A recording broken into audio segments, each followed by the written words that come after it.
God forbid a girl try and record something with new technology. God forbid. God forbid.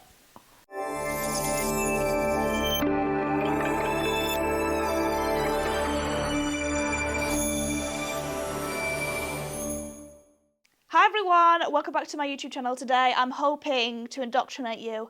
I'm hoping, fingers crossed, brainwash, fingers crossed, I bring you into my pyramid scheme. I'm an Avon guru. Joking. I am going to try and influence you though. I want to talk about why you should be watching F1. And if you're not watching F1, what are you doing? What are you doing?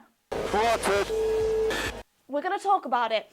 As a girl, I was like, race cars just going around in circles around a track. What? I'm literally just a girl. What do I have to do with that? Nothing. Listen. First of all, there's positives. And I'm not talking about those positives. I wouldn't know if they're positives. But there's so much more to it than that. We're going to talk about the 3 Ds today. The drama, the drivers, the danger. Oh, it's so dirty almost, but I quite like it. Right, pop open a cold one. So, I was like you once. I was a hater.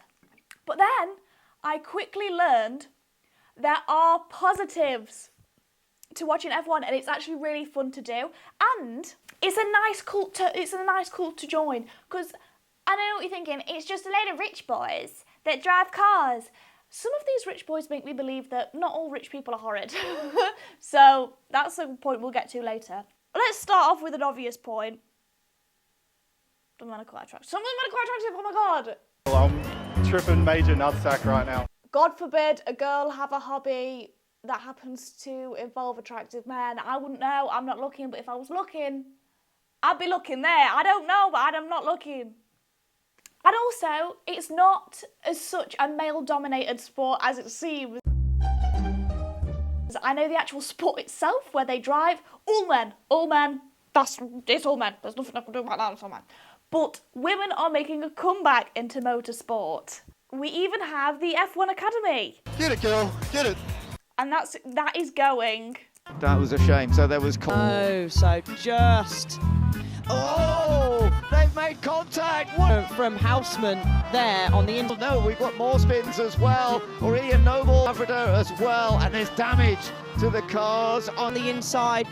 Just a late move once again. It's going, is what I'm saying. It's happening at least. And it's better than the input we used to have in F1, which was... Mostly, it was titties. And that is, sexism at its finest, using women's bodies to celebrate men and to bring more viewers. And F1, if you ever think of bringing it back, I've emailed you a picture of me in a bikini at Champagne Spray Party in Zante as a CV. Let's move on. Also, if you've never watched Drive to Survive, I suggest you start there. Drive to Survive on Netflix. It's got all the drama. Wait a second, I'm talking. It's not just like watching a sport, like when your boyfriend makes you watch football. It's got so much drama in it because there's so much money in it. Hang on, are we playing to the cameras here? Or I think this is probably better off camera than... And there's only 20 seats in the whole world. So the teams that have these drivers and the drivers themselves are so competitive. No, I don't care. They're a little bit selfish, and it makes for some incredible drama. So that brings us to our very first section, which is drama. Well, change your car. You've got a problem, change your fucking car. Now, to be an F1 driver, you have to be the best. There's 20 seats, the whole world, unless any more teams come in. Aldi are going to have a team next year. Someone else is going to have a team next year that I forgot about. You have to be selfish. So a lot of these drivers, you need a great sense of belief that you can do it. And you know what that comes with? A little bit of narcissism. And you do have to be a little bit of a dick, but those are the rules. And you grow to love some of these dicks. Some of these dicks you end up liking. And I think we could all relate to that. So, yeah, you do have to be a little bit rude. To whom it may concern you. Unless you're Oscar Piastri. And then you're just cute. So the teams are obviously battling against each other to win Constructors' Championship, and the drivers are battling to win the Drivers' Championship. Now, the Constructors' Championship is whichever team gets the most points overall. And there is billions, millions, billions of pounds, well, not even pounds, dollars, I don't know, whatever country they're in, riding on these drivers. So they are competitive, incredibly competitive. Dada. Pada. Mada. Madagascar! Yes! They argue often. And obviously you went to see him after the race as well. And they do a lot of this. And the people who run the teams, you might have heard of. Oh my God, what's her name? She was a Spice Girl. Was she a Spice Girl or was she in Girls Aloud? Give me a second. She was a Spice Girl. So Jerry Halliwell is married to the team principal of Red Bull Racing. And let me tell you, the scandals don't stop at the drivers. They continue to the team principals, the team bosses, the people that own the teams. I mean, Christian Horner has recently been involved in the Horn Dog files. That's not their real name. So Christian Horner was involved in a scandal recently where he's been cleared of all these charges. WhatsApp messages were leaked between him and a woman that works for Red Bull. And basically what happened was, so it started off, she made a claim to Red Bull saying he was conducting inappropriate behaviour in the workplace with her. Are you saying screw it? And Red Bull did an own internal investigation into that. And while that investigation was going on, then the WhatsApp messages were leaked.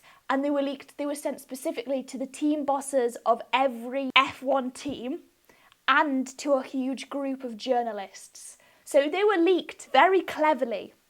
And these WhatsApp messages didn't just include messages. They included a couple of pickies. I'm looking forward to getting on top of you later. If you've ever seen Christian Horner, I know what you're thinking. Anyway, in February 2024, the Red Bull internal investigation was carried out, and the investigation actually cleared him of any wrongdoing. Save it. Nothing he can say can make that any better. They said, Christian, you're a free man and you've done nothing wrong, and he's still the team principal. And he maintains the argument that he's been completely set up, because people would do this as well. People would set up things like that to get him out of Red Bull. Let me keep you up to date on the current scandal, so you can just slip right in and start watching from now. George Russell is the current first driver of Mercedes. It was Lewis Hamilton, but Lewis Hamilton, probably the only name you'll know, has just moved to Ferrari this season. And he is in serious beef, well, he was last season, with the number one driver at Red Bull Racing, Max Verstappen, who is the four-time reigning champion. I'm not just going to wave him by because he's Max Verstappen in a Red Bull. Basically, this whole thing happened when they were driving the little cars around the track, and the race hadn't started yet. It was just qualifying. Neither of them were on a flying lap, which meant neither of them were driving at a time that would be recorded to put them in a place for where they would start the race. Max was in the way of George. George got real upset.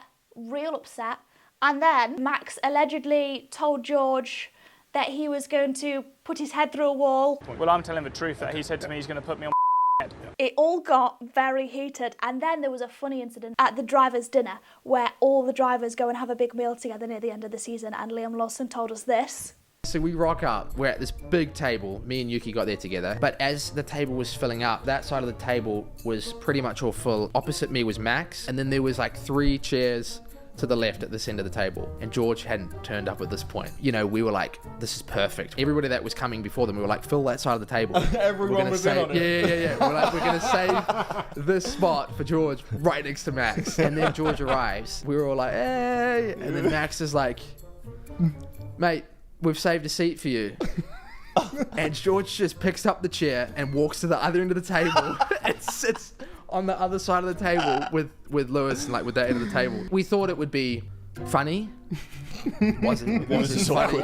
We haven't seen much more of that this season, but I don't think that's been put to rest. Now, McLaren are the current favourites to win the Constructors and the Drivers' Championships because their car is very quick, and their number one driver at the minute is Lando Norris. El helicóptero. Lovely little Lando Norris, he's cute. But Oscar Piastri, who was meant to be the second driver, is doing exceedingly well. Oh no, of course the scene. He has won 4 races and has been on the podium for 5, and there's only been 6 races so far. Lando Norris has won 1 race and has been on the podium for 5. I think it might be 4. I'll put the driver standings up somewhere. So that's going really well for little Lando. Lando Norris is also really involved with the UK YouTube and TikTok scene. He's friends with like Angry Ginge. He has a YouTube group called Quadrant that, is it Will and E? He has a big input in. I think he streams as well. Max may be the champion, but he's also known for pushing people off the grid and getting away with it. This actually happened in Miami with Lando Norris, and Lando Norris lost 4 places because of it, and it probably could have been the thing that lost him the race. These teams also take absolutely no prisoners. If you're not doing it right, you're out. Like, very, very quickly. Because to sponsor 1 race, I was watching a video of this guy and he was an agent and he was saying if you want to sponsor 1 race, you're looking at like, depending on where it is, 2 million, 3 million, just to sponsor like 1 team, 1 race. That is wild. Anyway, so Red Bull Racing have a sister team called RB. RB, loads of other words that they have to make the sponsors happy. Visit Cash App Racing Bulls. That's another team that races in F1, and if those drivers are lucky, they get promoted to Red Bull when they are old enough. They sort of train them in their little F1 team, and then they go to the big F1 team when they get really good. And they had a new Red Bull driver this year called Liam Lawson. I'm blonde. Who is a rookie but has done a little bit of F1 previously, like standing in for people. But within the first 3 races, he was not performing as they'd expected him to. It's this boy's first proper season in F1, and after 3 races they were like, Liam, we suspect that you shit. So they oofed him out. And they put Yuki Tsunoda, in his seat after 3 races. And now guess what? Liam Lawson's doing better. Doing better at RB. And now they're probably all stood looking at each other like this. Well, who the made that decision? And we're all thinking, yeah, who did make that decision? You didn't really. Bless his soul, he's given him 3 races. But you want the best drivers, and the sponsors want the best drivers, and you gotta keep the sponsors happy. Let's head on to section 2, the drivers. Hola todos. Hello, everyone. I know I've talked a lot about the drivers already, but we're gonna really get to know them. So, let us begin. I hate to say it again, let's start with the obvious. Some of these drivers are conventionally attractive. Maybe you like the way they look, I don't know. Some of these edits, though, are brilliant. These drivers also have girlfriends that wag harder than anything I've ever seen. If I was to take, like, fashion advice or put any of them on my Pinterest board, any sports-related woman, it would be the F1 girlfriends and Cheryl Cole when she was married to Ashley Cole. We can't overlook that. You know Nicole Scherzinger from the Pussycat Dolls? She was with Lewis Hamilton for quite a while, and she was the ultimate, like, F1 wag. Like, she was crying in the stands, and the edits of her are unreal. She looks so fit. I want to be with her. I want to kiss Nicole Scherzinger. And this is like a really personal sport, because it's not like football when loads of people, there's Premier League matches often. So if you're in the UK, you can go to a Premier League match. Yeah, it might cost you a lot of money, but you can go because there's more option for you to go because they're quite often in the season and they're in the country. F1 races, there's 1 in every country, more or less. There's 2 in America, and once a year. So they can't rely that much on people going in to watch it. They have to rely on TV, which means they do a lot of media appearances. They do loads of social media work. The social media teams for F1 teams are going crazy. They're working overtime. So it becomes a really personal sport because you see so much of these drivers on your phones all the time because they're trying to get you to like them, so you'll follow the team. Pyramid scheme, that's why I'm here. Anyway, let's begin and go through the teams. I'm not putting them in any particular order, this is just the order they come through my head. So let's begin with McLaren. All I want for Christmas is you. McLaren, you've got the 2 drivers, Oscar Piastri and Lando Norris. Lando Norris, he is their #1 driver. He's British and he's a cutie, but he's got in his mindset that he wants to win this year. Determined. He's the champion favourite and he's won 1 race out of 6 and has been on the podium 5 times. Oscar Piastri, He's the secret underdog favourite that I think is going to overtake him. He's won 4 races so far, been on the podium 5 times out of 6 races. He's Australian, he's young. I think he's same age as me, 21, 22. And he's cute. He's cute. You just want to take... The McLaren drivers, you just want to like ruffle their hair and take care of them. I don't know what is it. I don't know what that is about me. Maybe that says more about me than them. Next, we've got Red Bull Racing, which is Max Verstappen and Yuki Tsunoda. Yuki Tsunoda used to be Liam Lawson, and they hoofed him out and sent him back to RB. Max Verstappen is a 4-time world champion. He is a great driver. He's got incredible skill, and his car is so tuned to him that like he moves the steering wheel a little bit, and it's like they really souped up for this guy. And he's just had a baby. Guess what they called it? Lily. Oh God, it's a perfect scheme. And he is Dutch. Get used to listen to that Dutch national anthem. It's on all the time. Yuki Tsunoda is Japanese, and he is so cute. He's moved up from RB. He replaced Liam Lawson, but the boy's got a temper. Push flat out. Yeah, shut up! Fair enough, though. I get road rage as it is, let alone, you know, doing it for a living. Now we have got Mercedes. Mercedes is a British team, and George Russell, their number 1 driver, is a British driver. Kimi Antonelli, their new rookie driver, he's Italian. Now, George Russell could be a robot, he could be a Ken doll. I don't really know. So you want to be a model? Oh, we don't need this book, do we? He's very reliable, and he's a proper British gentleman. He looks too long to fit in the car, I don't know how they do it. Kimi Antonelli, he's only 18, he's a rookie, and him and Toto have got the cutest relationship. We'll talk about that later. And Kimi Antonelli is very talented. He's doing so much more this year than people expected of him. Like, he's slaying the game. Look at his cute little curly hair. Oh, God, love it. Next, we have Ferrari. This is the team you probably heard of, Ferrari, and this is the team that Lewis Hamilton has just moved to. So their number 1 driver used to be Charles Leclerc. I'm not sure if it still is Charles Leclerc. He was like their golden boy. But now they have Lewis Hamilton. He's just moved here, but he's been with Mercedes for a really, really long time. So this move to Ferrari was really shocking. Lewis Hamilton is a legend. He's a 7-time world champion. A lot of people argue he's an 8-time world champion, but he's had a run of bad cars for the past few years, so he hasn't won. He hasn't even been on the podium that much in the last few years. And it's not because he's not talented, it's because he hasn't got the car that's done it for him. He's also a fashion icon, but his fan base is wild. They would defend him if he killed a man. I mean, he wouldn't. He's very charitable. He does a lot for charity, and if you've just watched the Met Gala, he had loads to do with the Met Gala this year. I think he had some principal stake in it. I don't know, but he's a fashion icon. Charles Leclerc was a golden boy Ferrari. He's from Monaco. I don't know what Monacanese. I have a clue.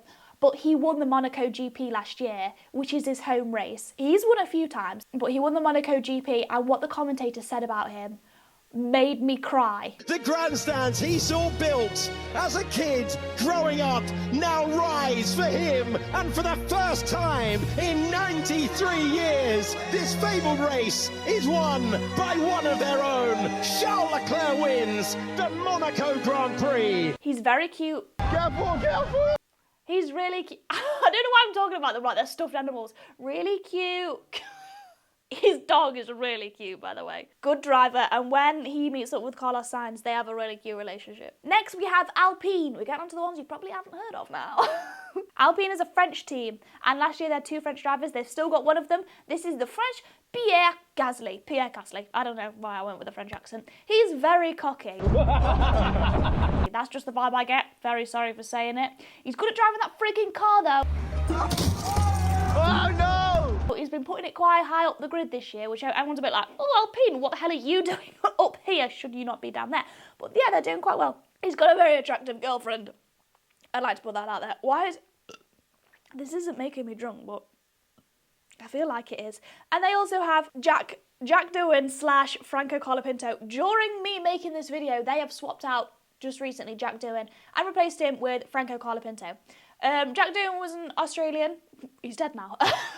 Talking about it like I said. Franco Colapinto, he's not dead. Sorry, obviously not. He's Argentinian. I don't know about either of them. I honestly don't have a clue. Both rookies. So they're just trying out their luck. They're just putting different people in there. I don't know. Dragging people out the seat, shoving people in. Next, we have Williams. Now, Williams is a British team. They're like really homegrown. They've got one of the least amounts of money in all the F1 teams. But they've got such a good, try hard personality, go for it. Their 2 drivers, Alex Albon Carlos Sainz. Alex Albon, I think, is their number one driver. He's been their number one driver for a while now. He's British, half Thai, I think. He's British and Thai mixed. And he is the ultimate cutie. And his girlfriend is stunning. She's like a ray of sunshine. He's so cute. It's such a great pairing, him with that team. Carlos Sainz is Spanish. He's the second driver. He's new to Williams this season because he used to be Ferrari's second driver with Charles Leclerc. But when Lewis Hamilton was like, hey, can I get to Ferrari? They were like, yeah. And they threw Sainz out the way, which is odd because Sainz is still a really, really good driver. I'm higher rated than Lewis. I'm higher rated than the GOAT. You've been replaced and you're rated higher. Incredible. Last season, he had his appendix out, and then like a week later, he won. He won the GP. He won a race. He's a really good driver. But he said, this year you won't see me on any podiums. I'm just planning on working with Williams for a long time and getting them a good car and eventually winning, but just not yet. But Sainz is a hilarious guy. He's a good time wizard. Like, this guy can invent good times. Next, we have RB. RB, I don't know what the full name is, I just call him RB. I'm Isaac Hajar, I race for Visa Cash App Racing Bull's Formula 1 team. They have two drivers. This is the team that feeds into Red Bull, so this is where they put their rookies, and then if they like them, they give them a Red Bull seat. First we've got Liam Lawson, he's the one that just got kicked out of Red Bull. Still a great driver though, he's an Aussie, he goes on loads of podcasts, he's good at talking about, he's like an information plug. He stood in for someone last year, slayed the game, but he didn't get another chance in Red Bull. I still like this guy. We also have Isaac Hajar, he's another rookie, he's French. I have no idea who this man is. I don't know, I can't tell you anything. Next we have Haas. Haas. I don't have a clue. I just call it Haas. And I'm from the north, so I should be saying Haas. He's from Haas. And the two drivers are Esteban Ocon and Ollie Behrman. Esteban Ocon used to drive for Alpine, he's French. He's even cockier than the other French guy. I don't even know how that works, but they have a little rivalry going on. That's all I have written down about him as well, cockier than Gasly. And Ollie Behrman. Ollie Behrman is 20 years old. He's one of the youngest in there. But he's a real cutie. He stood in for Sainz while he was having his appendix removed last year and scored points for Ferrari. He raced a Ferrari F1 car after basically no training and scored points. He got within 10th place, which is crazy. And he was like 18, 19 years old. Next, we have Aston Martin. Now, you've probably heard the name Aston Martin thinking, wow, that's such a great team. We have Fernando Alonso, the number one driver. He is a legend. I think he's a two-time world champion. He's Spanish, and it's just unfortunate he's been stuck with a bad teammate. This is Lance Stroll. This is going blind. His dad owns the team. What the is wrong with him? That's about it.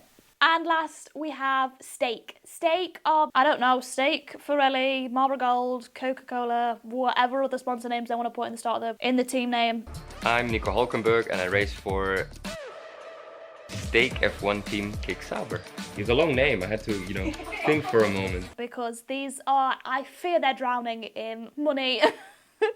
But their two racers are Nico Hulkenberg and Gabriel Bortoleto. Nico Hulkenberg is German, and the only thing I can think about him is listening to Daniel Ricciardo go, Hulkenberg. Gabriel Bortoleto, he's Brazilian. I don't know anything about this man. He's a rookie. I've got no idea. Also, this team means nothing to me. But there you go. There's your quick rundown of the grid. So hopefully you know more than you did before. Another thing that really keeps me sweet about F1 and that I like a lot is the bromances between them. And because they're filmed so often, you get to see them. Carlos Sainz and Lando Norris. Lando, it has no fish, this one. Look. It's near a fish. They have a great friendship and they're hilarious together. I don't want to mature. I'm happy where I am. You haven't really even tried it ever in your life. Don't want to. Carlos Sainz and Charles Leclerc, also hilarious. Max Verstappen and Lando Norris have a great little bromance, even though they're battling it out this year. Lando Norris and Daniel Ricciardo. Daniel Ricciardo doesn't race anymore. Daniel Ricciardo's hilarious. If you've ever seen any F1 memes, I guarantee they're Daniel Ricciardo based. And Max Verstappen and Daniel Ricciardo when they were in Red Bull. To Max, you're my rock. Love, much love, Daniel.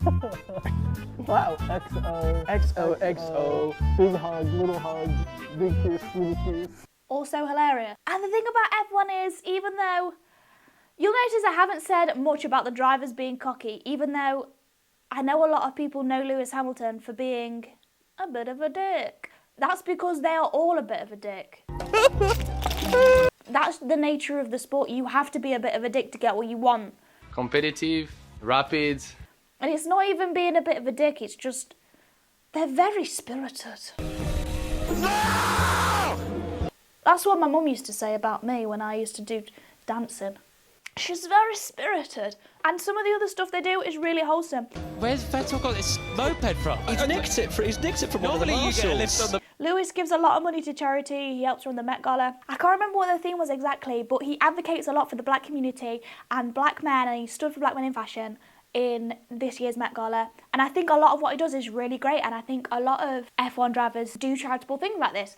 And I like that aspect of it. It reminds me that rich people can be human too. And also, the relationship between Toto Wolff and Kimi Antonelli, because Kimi Antonelli is 18 years old.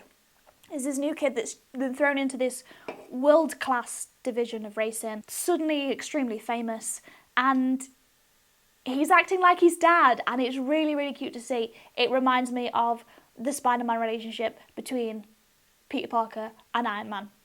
And let us not forget, Section 3, danger. Now, the reason it costs millions of pounds is because the insurance is probably unreal. These guys are risking their lives every time they race. And obviously, yes, they're choosing to, but it doesn't make the sport any less dangerous. These men are taking corners at 180 miles an hour. I do that driving with my knees eating a McDonald's. But I'm joking. I don't know about you, but I can't actually turn the aircon on without ending up on the other side of the road. So these men have a concentration level that's unreal, and how sensitive these cars are, and how many buttons are just on the steering wheel, and how many things they have to do. The car's it uses fuel, it also uses electric. There's a DRS zone where they can go faster and they can turn it. It is so incredibly complicated. It's a really hard thing to do. They have to train their neck so their neck gets stronger because they deal with that much G-force. And I looked it up. The average speed around the Miami F1 track, which is the GP that's just been at the time of filming this, is 139 miles per hour. And that's including corners and taking into account the straights. And obviously on the straights you can go a lot quicker because you don't have to worry about turning your car. And that means that crashes do happen.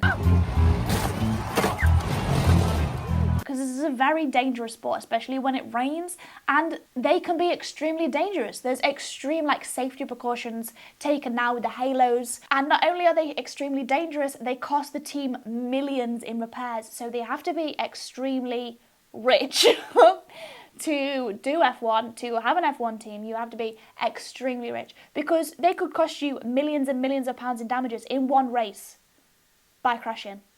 Before the race, that means you don't get any money from the race because you don't place, and if you don't place, the FIA, you don't get any money, you don't win anything. In the 2024 Formula 1 season, Sergio Perez of Red Bull, who doesn't race anymore, had the highest financial impact to the team, which was $4.8 million in reparations.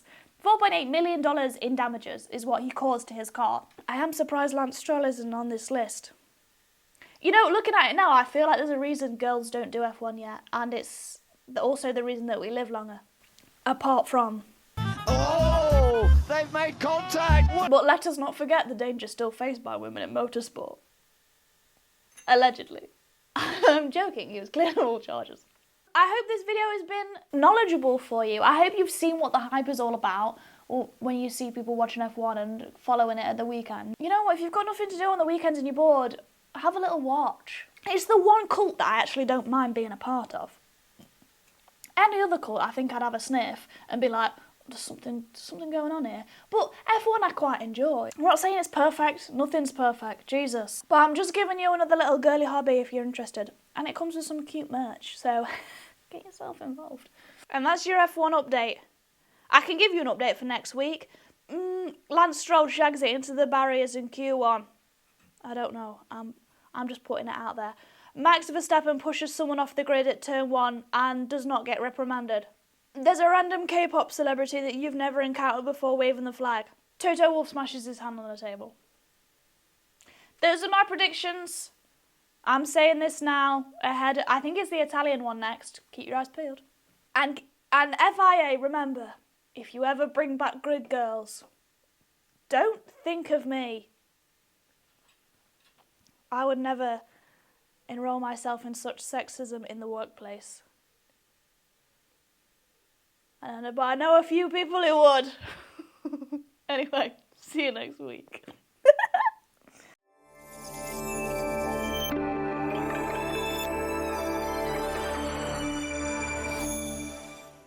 That woman could talk me to sleep every night. I would listen to anything she said. If Bernie said, you need to jump off that cliff, I've worked out the physics and you'll be fine, I'll go, all right, Bernie.